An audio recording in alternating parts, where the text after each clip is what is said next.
COVID showed the importance of facilities like Kindred because we're able to accept these really sick patients who still need intensive care but did not need to be in an acute care hospital. Early on with COVID, we were all several things. Admittedly, we were scared. We were a little nervous, weren't for sure exactly what to expect, and no one else did either. It's a challenge every single day. And, you know, when you pray on the way to work that you can handle everything and that if you can't, there'll be somebody there to help you, you know it's a tough job. I don't think that everyone really recognizes how hard it's been on our healthcare heroes. During the surges, we were asking nurses and respiratory therapists to pick up extra shifts. Some of them were working 6-7 shifts a week. That is a commitment and dedication that I'm just extraordinarily proud of.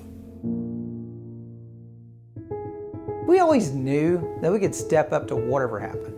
It didn't matter. And the fact that we did has been spectacular.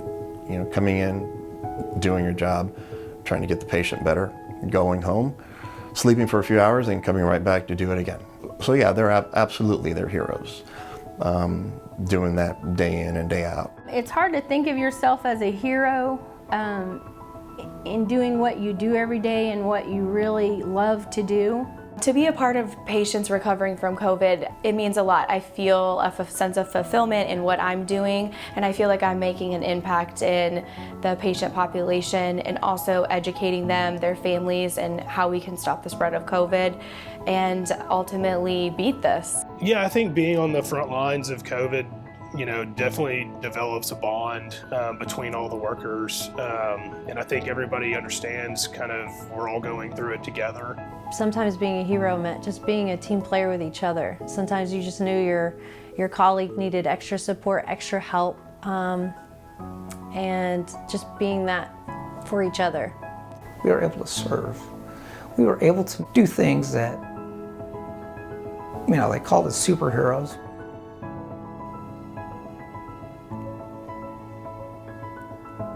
I never felt that way. I think that's what we do here. We instill hope, healing, and recovery, and we got to see a lot of that recovery at our facility.